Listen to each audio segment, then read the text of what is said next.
Tonight, for the first time ever, a former U.S. president is arraigned on federal criminal charges.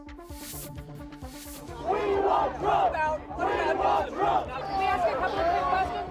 Our team is in the center of the tense, surreal scene outside the Miami courthouse, while inside, Donald Trump pleads not guilty. Exclusive new details about Paul Bernardo's transfer out of maximum security. Who knew this was happening months before the victims' families? This raises a lot of questions, and it's disturbing. And would you put yourself at risk to save someone's life? I just offered to help, and I had to.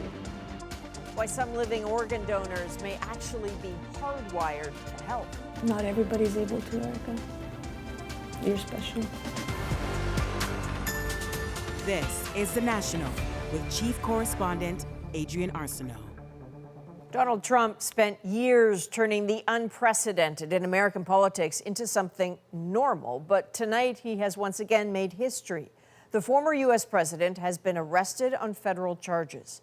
Despite allegedly taking, concealing, and lying about an illegal trove of highly sensitive U.S. government secrets, charges that, if proven, could carry serious jail time, Trump still came to Miami with smiles and fist pumps. So, of course, Trump is no ordinary defendant. He's the leading Republican candidate for president in 2024. His arraignment turned Miami into a boiling cauldron of outrage and defiance. Katie Simpson, right in the middle of it. We love Trump! We love Trump! We love Trump! We the people! We the people! For Trump! It's time for the people to stand up and their voices to be heard. They chant and cheer, Trump did nothing wrong, and everybody knows it! hoping their voices are loud enough Miami for Trump! to be heard inside the courthouse, We want Trump! pushing up against barricades and circling the block, all to show support for Donald Trump. In American history, this has never happened to a former president. To me, it's like the assassination of Lincoln and Kennedy. I don't think what's going on is quite fair, and honestly, I'd like to see this being taken care of after the election. Police remained on high alert, anxiety spiking with the discovery of a suspicious package. Turned out to be a false alarm that added to tensions on the ground. Thank you! Trump himself appeared unfazed, basking in words of encouragement before his date with history. A surreal moment, a Republican presidential frontrunner arriving at court to become the first former president arraigned on federal charges. Trump didn't say a word during the brief appearance. He sat, arms crossed, as the judge went over the indictment, his lawyer entering the not guilty plea for him. No handcuffs required. President Trump is in a very unique position where he doesn't need to be given a mugshot, obviously. He is not a flight risk. He is the leading candidate of the GOP at the moment. Hardcore supporters waited in the brutal heat and humidity to cheer on their political hero.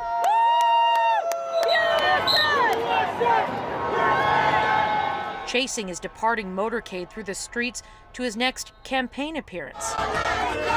Trump hit up a popular Cuban bakery to glad hand and drum up support. The show must go on. Food for everyone. And on it went. I think it's going great. I think it's a rigged deal here. We have a rigged country. We have a country that's corrupt. Please welcome the next president. Insisting to an energetic crowd at a packed fundraiser that he's done nothing wrong. Whatever documents a president decides to take with him, he has the right to do so. It's an absolute right. This is the law. So, Katie, what else stood out to you about Trump's fundraiser speech tonight? He's really changed focus to really narrow down on that indictment. Normally, these kinds of speeches involve a relitigation of the 2020 election and a long list of personal grievances. That wasn't the case tonight. He was solely focused on this. And he really is trying to present the argument that he didn't do anything wrong. It's everyone else, his political opponents. They are the ones who did things wrong. And he's promising that if he's reelected, he'll appoint a special prosecutor to investigate his political opponents. Adrian. All right, Katie Simpson in Miami tonight. Thank you. Paul Hunter, as he does, is watching it all from Washington. So, Paul, we've heard grievance, defiance. One thing I'm not hearing from Trump tonight is sort of any sign of anxiety over this indictment. Yeah, certainly not publicly. Look, Trump is turning his now being a federal criminal defendant into the centerpiece of his appeal, and he's very good at making this kind of thing work for him. The claim he's being targeted by Joe Biden, by Democrats, by the Department of Justice, or any accuser du jour, not only feeds his profile, but importantly, it's used to raise money, as he's doing tonight in New Jersey, as he did literally while flying to New Jersey, sending out a mass email asking for donations. It works, and he'll spend that money smothering his political competitors. It's a stretch to say today was a welcome development for Trump because, in the end, he may go to jail. But in the meantime, he'll work all of this to his political advantage and see how far it takes him. But, Paul, I suppose that's the whole thing. Is going to jail actually a real threat here? Let's not forget, these classified documents we talk about involve U.S. military planning, national defense, and nuclear secrets, all of it hardcore stuff. And it's not just that he took it and kept it in a bathroom and showed it off, but that he lied about having it and obstructed authorities. Not to downplay his other legal perils, and there are many, but if a jury convicts him, even with a judge he himself appointed, as is the case here, he'd likely be looking at least 8 to 10 years in prison. These are serious charges. All right, Paul Hunter in Washington, thank you as always. You're welcome.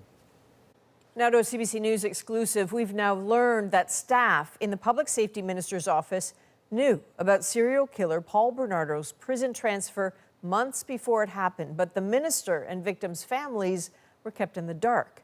Ashley Burke has his response. This is how the public safety minister originally described his reaction to news serial killer Paul Bernardo had been moved. First, the decision to transfer Paul Bernardo from a maximum security institution to a medium security institution is both shocking and incomprehensible. CBC News has now learned that the Correctional Service of Canada did give Mendicino's office advance warning about the transfer. But staff didn't tell the minister for 3 months until a day after Bernardo was moved. This raises a lot of questions, and it's disturbing. From what my clients were telling me, there seems to be a rather cavalier attitude about something so serious, and that makes them feel vulnerable and disrespected. Victims' families say they found out about the transfer the day it happened. Some say the minister should have known himself much earlier. But it doesn't take 2 minutes to tell someone that, someone is about to be transferred who's very high profile. When CBC News asked Mendicino why he wasn't briefed earlier, he said this. In this particular case of Paul Bernardo, there was back and forth in the lead up to the decision. I personally found out the week that the decision was rendered. Mendicino didn't call the commissioner in charge to express concerns until almost a week after he was briefed. These decisions are not typically public because of security concerns, because of privacy concerns that are well established in the law. But once the decision to transfer Paul Bernardo did become public, I obviously took the opportunity to express very clearly to the Commissioner the concerns of Canadians in regards to the transfer of that decision. The Correctional Service of Canada says a review into the decision to transfer Bernardo to a medium security facility is now underway. It expects that review to be completed in a few weeks. Ashley Burke, CBC News, Ottawa. The RCMP says it has opened an investigation into allegations a Canadian MP and his family were targeted by China. As Rafi Boudjikanian shows us, the revelation came during testimony before a House committee looking into foreign interference in Canadian elections. A rare disclosure from Canada's National Police Force to a room full of MPs looking into foreign interference. The RCMP has opened an investigation of reported allegation intimidation targeting Honorable Michael Chung. In May, the Globe and Mail reported a Chinese diplomat sought information on the Conservative MP's family in Hong Kong and targeted him as he spoke out against Beijing's human rights record. The report quoted a 2-year-old memo by Canada's spy agency revealing China had its sights on multiple unnamed MPs. Who saw that document after CSIS wrote it up, and how the agency shares its intel, now at the center of the national conversation about foreign interference. The Mounties only started looking into Chong's case after the Globe story. The amount of information that flows, sometimes it's a decision, does that meet the criminal threshold? When do we engage the RCMP? So I'm not here to judge the service on just one single aspect, but if we can improve the flow of information, for sure, for the better of everyone. One person who did get the memo, the Prime Minister's national security advisor at the time, but he didn't tell Justin Trudeau. The report was never intended to spur action by readers, whether around targeting MPs or any of the other examples of foreign interference it lists.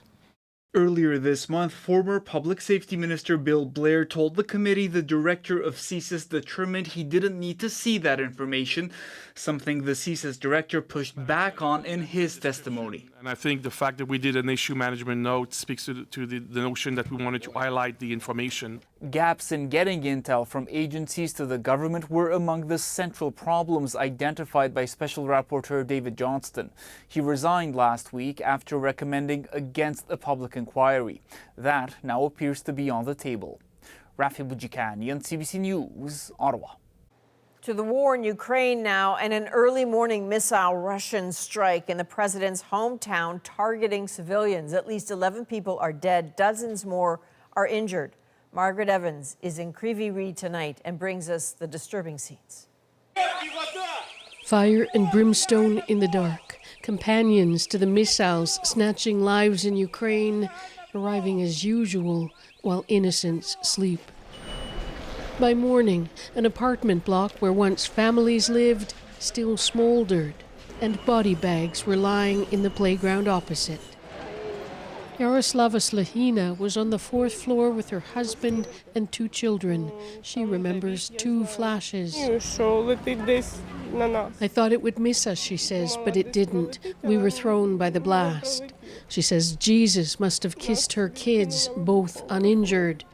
Even the family cat survived. Others weren't so lucky.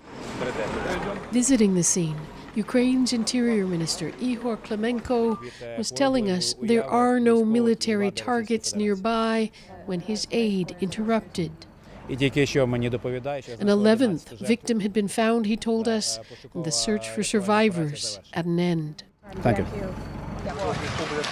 2 other sites were struck in the city, which is also Ukrainian President Volodymyr Zelensky's hometown. One of the sad realities of life in Ukraine today is that these kinds of attacks are all too common, and people on the ground know exactly what to do. The rescue crews, the cleanup crews, people are already being allowed to go into these buildings to see if they've got anything left. Most don't. Yulia was born in the building. She came back to offer help. People spent half a life here, she says, or a whole one. And when you see a glass or a cup, you want to preserve it. Yaroslava doesn't know if she will be able to return to her apartment, but she will not leave Ukraine. I hate them even more now, she says, of the Russians. That hatred and the pain of what happened here will linger, just like the ghosts. Margaret Evans, CBC News, Crivy Ree. In the UK, a sprawling series of attacks have left 3 dead and the city of Nottingham in shock. Today, there has been a shocking and tragic series of events which has led to the lives of 3 innocent people being taken and left another member of the public in a critical condition in hospital. So police say a man fatally stabbed 2 university students, then killed a man in his 50s, and then stole a van which he used to hit and injure 3 people. The 31-year-old suspect was tasered and is now under arrest. Police have not released a motive. Here in Canada, thousands of wildfire evacuees in Quebec are returning home tonight, but some 2,000 residents are still waiting to go back. I will tell them to still be patient, confident that the next 24-48 hours should be better in terms of temperature. We should receive some rain. Officials say rain could aid the firefight. They will also get some international help of about 300 more firefighters. The first of 2 groups from the U.S. arrived late tonight. There are more than 100 active fires in Quebec. At least 39 are considered out of control. And a welcome change in the weather in BC, but the risk remains for the community of Tumbler Ridge in the northeast, where firefighters are working to protect homes. An evacuation order is in effect until Friday. And those record-breaking wildfires are stretching Canada's aging fleet of water bombers to its limit. Experts say it needs to be upgraded and soon.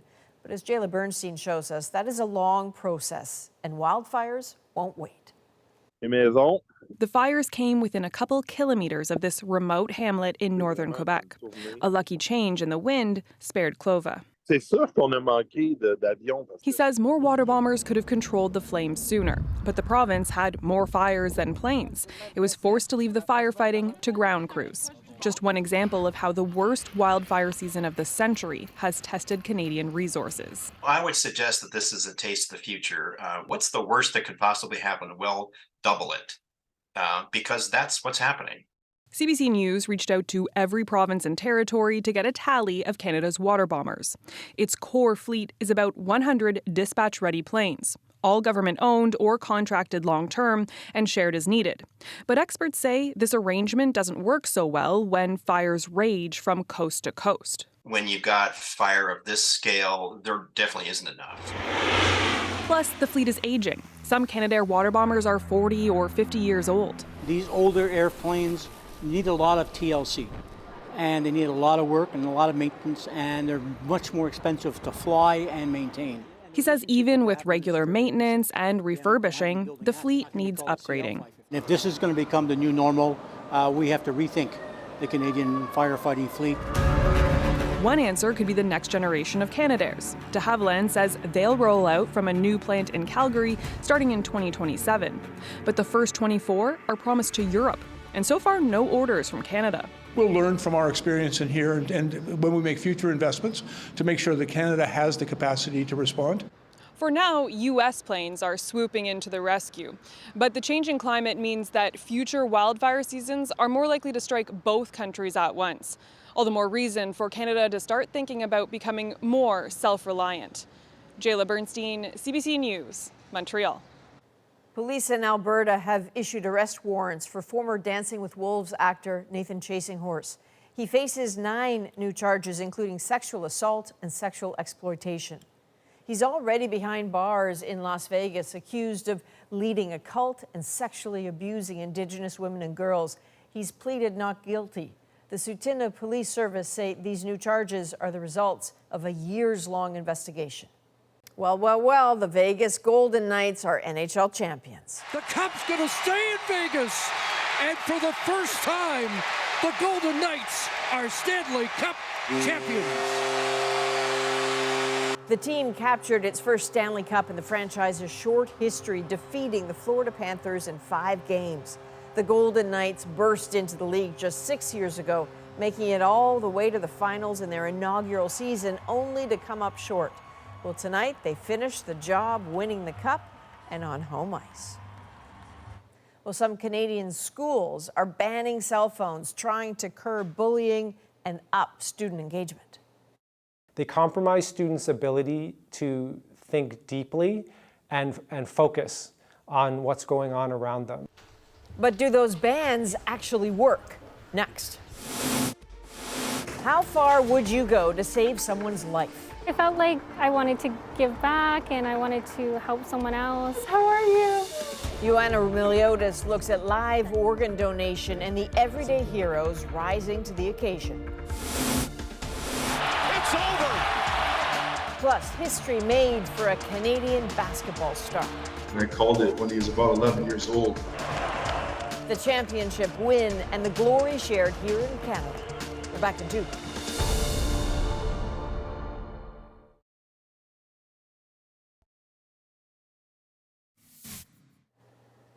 You might be among the millions of people who own one of these, an Instant Pot, but the wildly successful brainchild of a Canadian inventor was not enough to save Instant Brands. The Illinois-based company has entered bankruptcy proceedings in the U.S. and Canada after taking on hundreds of millions of dollars in debt during the pandemic. Well, there are renewed calls tonight to get cell phones out of classrooms and whether an outright ban is actually the answer. As Deanna Sumanak-Johnson shows us, teachers, parents, and students have very different views on whether phones help or hurt. Anyone knows separating kids from their phones is a Herculean task.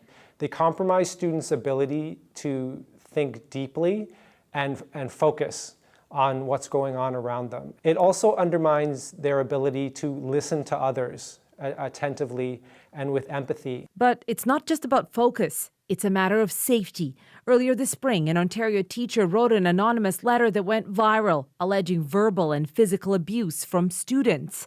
The teacher suggested banning cell phones as one of the possible solutions.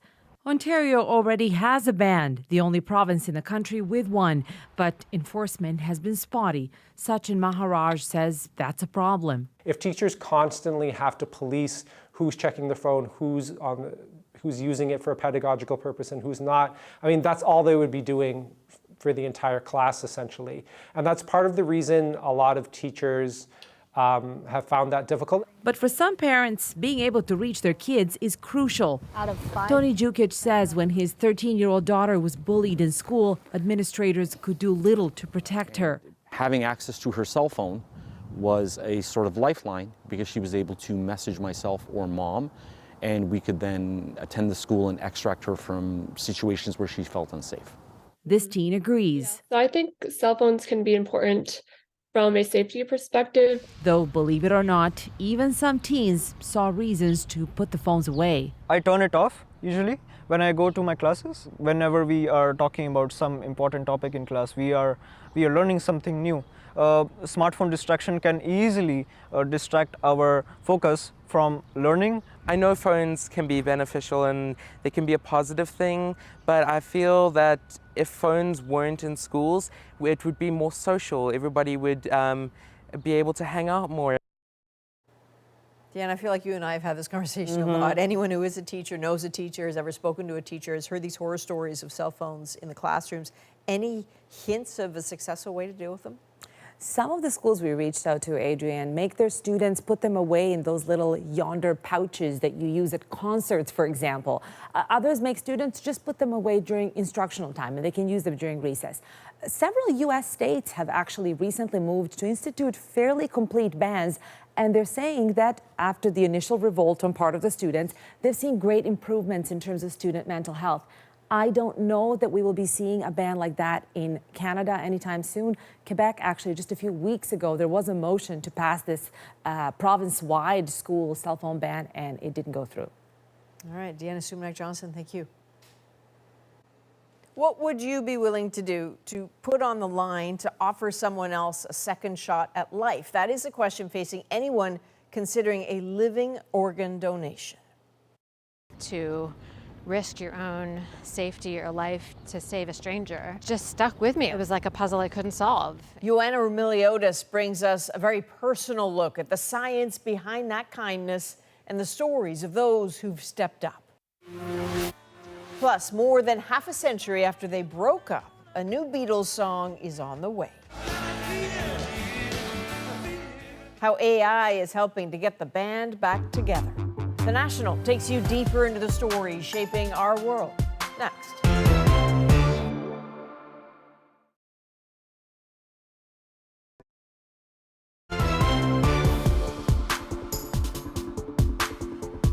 Have a look at some of these pictures. All around us, there are images of extraordinary acts of kindness that are happening. Often they're quiet. They're carried out by people who say they simply had to help.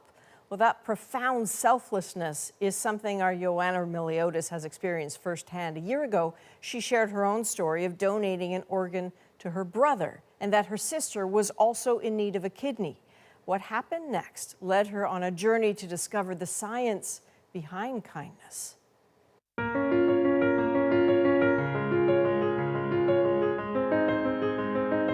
If you could save someone's life, would you?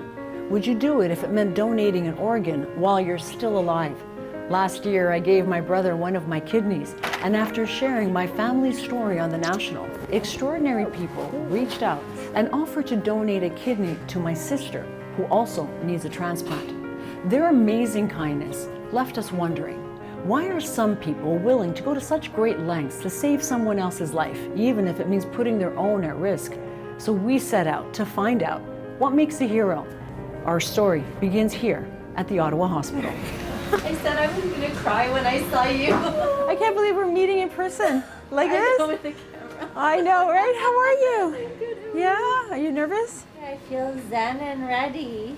Yeah, it's a big day, right? Erica Como is about to have surgery that she doesn't need to save someone else's life. Today, Erica is donating one of her kidneys to my sister, Jeannie. I'm just feeling really happy. Really happy. Happy that I can do this for Jeannie. Erica and my sister are former colleagues and friends, but Erica had no idea Jeannie's kidneys were failing until she saw the story about my family's struggle with kidney disease. First thing I did was text Jeannie and say, "Oh my God, Jeannie." And I just offered to help, and I had to. I had to.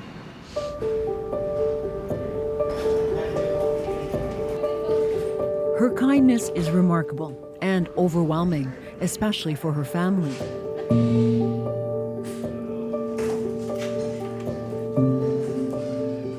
In all the months of testing before this day, it was made clear there are risks that come with any surgery, but Erica never looked back, and that gave us the gift of looking forward.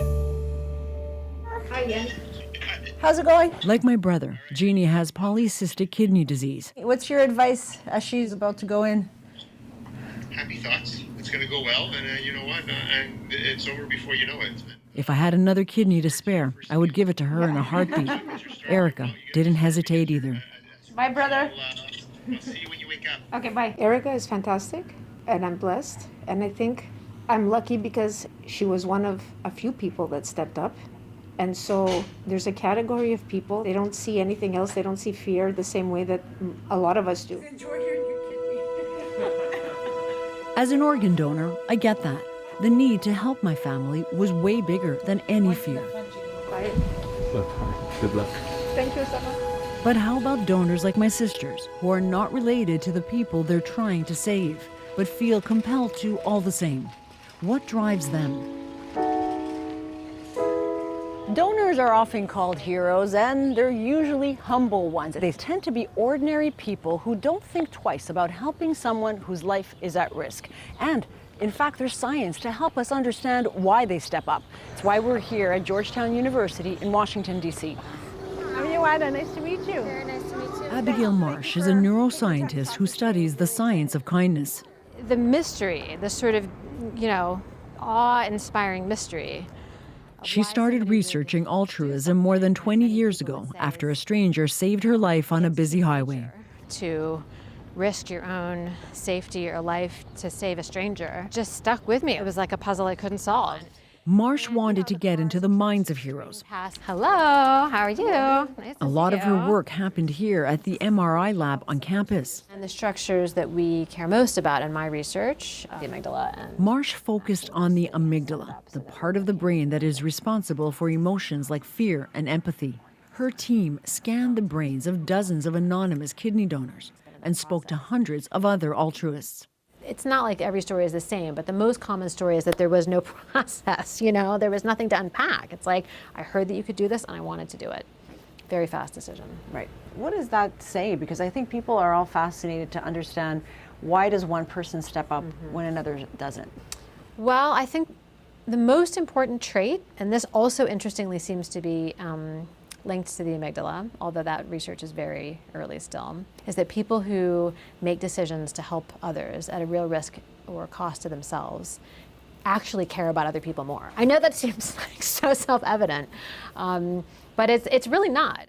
Marsh says not only do altruists value other people more, they seem to feel others' fear more strongly too. They respond to another person's fear or also pain in some of our other studies as though it were their own, right? And they're motivated to do something about that fear or that pain just as anybody would be motivated to do something about their own fear or pain. Okay. And that's the distinction, because a lot of people can feel empathetic, but not a lot of people actually take the action, right? Yeah, exactly.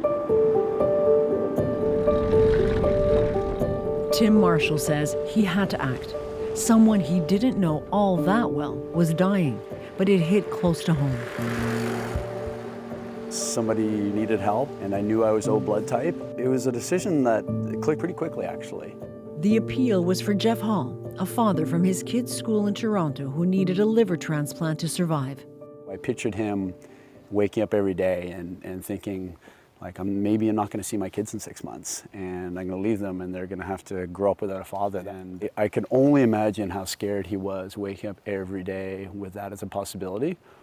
And knowing how scared that would make me, that was one of my big motivators. What do you think is in you that makes you want to step up like that?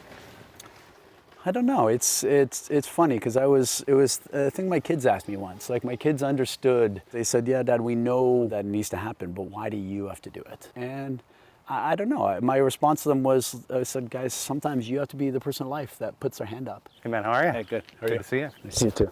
How you been? Good. It's good. You? Tim ended up being a great match. Feeling good, ma'am? That's good. You look good. It's been almost 3 years since he donated part of his liver to Jeff. Every day is a great day and a gift, and there's no problems anymore. I mean, there's problems, but yeah. But you have your life. Yeah.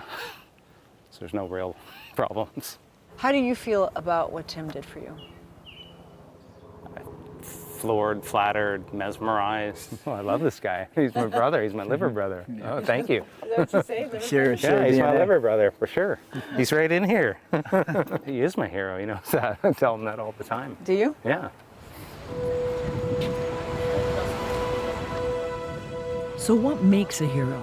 It may be because some people are hardwired for both greater empathy and compassion, and it comes back to their brains. So this is an average of the amygdala of 19 altruists, the right amygdala, and this average is about 8% bigger than the average of these 20 controls. Marcia's research has found donors have bigger amygdalas, on average 8% larger than most people's. Assuming that there is a pathway within the amygdala that leads you to, when you see somebody who's in distress, be motivated to take action to help them. It seems like when the amygdala is bigger, that decision to help is more likely to happen. So whereas almost everybody feels empathy for people they're close to, what seems to be one of the differences with very altruistic people is that they have strong empathic reactions to a whole range of people, including people they've never met. Code blue, second floor. Julia King is a nurse at Vancouver General Hospital. She's never met the people whose lives she saved. I saw someone's public appeal online. I then applied to donate, but you have to be 25 in BC to be an anonymous donor. Julia was too young to be an anonymous organ donor in BC, so she traveled to Ontario, where the minimum age requirement is 18. In 2021, she donated part of her liver. And get this, 7 months later, she flew to Toronto again, this time to donate a kidney. You know, there's a lot of people on this planet, but not many do what you do, and many don't do it twice. So what is it about you that made you want to step up in this way? Again, not once, but twice. I felt like I wanted to give back and I wanted to help someone else. I thought that since I'm healthy and I have 2 kidneys, that I'd be able to donate, and the portion of your liver does grow back. That's it? That's all you just wanted to help? That seems very understated. I don't know what else to say. Since becoming an organ donor, Julia volunteers with BC Transplant. Hi, I'm Julia. I'm a non-directed liver and kidney donor. Today, she and a group of donors and recipients are thanking staff at Vancouver General's transplant unit. This is very, very nice. Thank you. Julia is a double donor. All right, 1, 2, 3. And it's remarkable that she's just grateful she could help. Thank you. Good luck with everything. Thank you. We're kind of ordinary people, that's the thing. But you're doing something very extraordinary. Twice. Back where this story started. You're walking. It's the morning after, and the first time Erica and Jeannie see each other since their surgeries. Are you okay? I'm fine. Probably not crying. I'm in shock. Yeah. I don't know how to thank you, Erica. I just feel happy. My angel. How are you guys feeling? It's honestly, I don't believe that we're a day after. I don't think it's registered yet. The enormity of what you've done. I feel really grateful I could do it for you. Well, we're both grateful for different reasons. I just don't know how I could not do it. Not everybody's able to, Erica. You're special. This is amazing. First thing I want to know, how's your sister? She's doing well. The surgeries were a couple of weeks ago. I saw her and her donor this past weekend, and they're both up and about, looking great, and we're all just incredibly grateful. You know, if somebody had asked me maybe a year ago, who on the national team you think is most likely to donate an organ, 100% I would have said you right out of the gate. So I am dying to know what the story is with your brain. I also know enough about you that you wouldn't volunteer that information. So here's your moment. You have to spill it now. Well, you know, when we were diving into altruism in general, we were curious to see how would my brain measure up to the anonymous kidney donors that they scanned at Georgetown University, whose amygdalas were found to be about 8% larger than the average person's. So, you know, I had given a kidney to my brother. I didn't think that was a huge deal. So, but we did it out of curiosity. And it turns out I have a very big amygdala, the biggest that they've ever seen. It's about 20% larger than the average person's. So it was it's a neat little thing to know about yourself, but it's kind of neat to know that you're wired, maybe, very wired to help. So big brain, big heart, that's not a surprise to any of us here.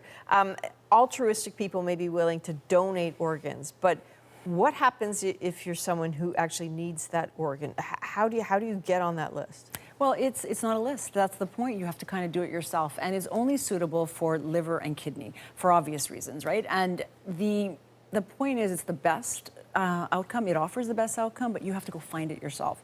So family members might not be suitable. Close friends might not be suitable. So sometimes the appeal has to be broader, and transplant centers in Toronto and across the country offer workshops on how to find a live donor, how to craft an effective public appeal, usually on social media.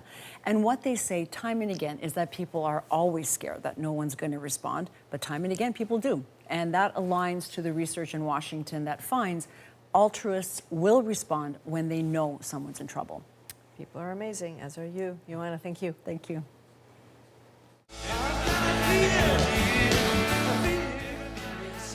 Coming up next, artificial intelligence is helping to create a new Beatles song, but is the technology good for the music industry? Plus, keep your hand up if you watched longer than 20 minutes, 30 minutes.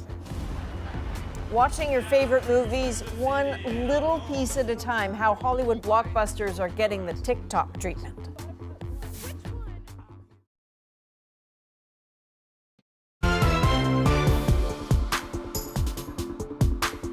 We will soon be getting new music from, wait for it, the Beatles. Paul McCarthy revealing today that they will soon release what he calls the band's final song, thanks to artificial intelligence. Chris Brown now on the tool dividing the music industry. For a moment this past summer at Glastonbury's famed music festival, it was as if time turned back almost 50 years. Paul McCartney and John Lennon singing a duet, sending shivers through the audience. Thanks to that same artificial intelligence technology, developed for Peter Jackson's documentary series, Get Back, McCartney told BBC Radio that the Beatles now have one final song to release together. It was a demo that John had that we worked on, and we've just finished it up. It'll be released this year. The song is thought to be Now and Then, written in 1978, 2 years before Lennon was shot to death. 2 other Lennon-composed tracks were released by the surviving band members in 1995, but Now and Then was discarded because Lennon's voice track was too poor quality. We were able to take John's voice and get it pure through this AI. Get behind me! At the world's most famous crosswalk, outside the London recording studio where the Fab Four made music history, fans were elated. Wow, I think that's really beautiful, because otherwise we wouldn't have heard that demo. Artificial intelligence is already transforming the music industry, and not always in good ways, depending on who you ask. There are plenty of examples of fakes, as well as tough ethical and legal questions. AI-generated songs with vocals sounding strikingly like Canadian artists Drake and The Weeknd recently went viral before being pulled from streaming platforms for copyright violations. Your data should not be used unless you have approved it. Martin Clancy is a musician, and he chairs a global committee exploring the ethics of AI in the arts. Despite the risks, he wants artists to experiment. Let's encourage Paul McCartney. Do a whole album. but lead the way, guide us in the way that Sgt. Pepper's inspired so many musicians. Indeed, in his interview, McCartney says he believes AI's future in music is exciting. There's a good side to it and then a scary side. And we'll just have to see where that leads. Chris Brown, CBC News, London. Well, scrolling through TikTok might just be the new channel surfing. Users are now watching entire movies and TV shows in 3-minute chunks. Eli Glasner explores what's driving the change in viewing habits, especially among young people. Give me one margarita. Mad Men lays on top. Has this happened to you on TikTok? Hey, I play a lot of characters. 1 minute, you're scrolling, a random clip catches your eye. It's okay, Becky. You've got it. And you go back and you watch the next one, and the next one, and the next one. Okay. Maybe it was The Good Doctor. I am a surgeon. Or a classic film with bizarre narration. The receptionist's comment opened a new door for him. You just watch one clip and then you get invested in it. Keep your hand up if you watched longer than 20 minutes, 30 minutes. Anyone watch almost a whole movie on TikTok? It was already there for me and it was accessible. I was like, it was kind of like pirating, but quicker, you know? And the film he watched on his phone? You watched Top Gun on a screen that big. I know. Yet many of these movies have views in the tens of millions. When contacted by CBC News, TikTok said billions use the platform to discover film, and they expect users to respect intellectual property rights. Are you actually watching movies this way? This English professor says TikTok clips are a new way of channel surfing. You're overcome with decision paralysis. So why not just give yourself over to the algorithm? Let the algorithm decide what you're going to see and what you're going to watch. Like, it could be something that's like a Turkish drama series that I would never watch on my own. But as movies are boiled down to micro moments, you're watching the best part, whatever viral moment of that movie is, you're watching it now in 30 seconds, 2 minutes, and 5 minutes. TV and cinema becomes just another meme. What's the dance in it? What's the song in it? And how can people stitch it, duet it? What's driving it all? Our fear of being bored. People are capable, as they've always been, of focusing on things if they want to. It's just that we don't allow ourselves the quiet moments as much anymore, I don't think. So the cavalcade of clips will keep racking up views, driven by our hunger for distraction. Eli Glasner, CBC News, Toronto. Pulitzer Prize-winning American author Cormac McCarthy has died of natural causes at the age of 89. Known for a dark, brooding minimalism that made a mark on both literature and film. Let me ask you something. What's the most you ever lost in a coin toss? Hollywood adaptations of his books, No Country for Old Men and The Road, all the way to his first screenplay in 1977 for The Gardener's Son, featured cruelty and conflict set against a bleak American landscape. A common thread across many of his acclaimed novels. Fellow writer Stephen King today called him maybe the greatest American novelist of his time. Jamal Murray has always dreamed for moments like this. Reaching the pinnacle of his sport, a childhood dream accomplished for a Canadian hometown hero. In our moment.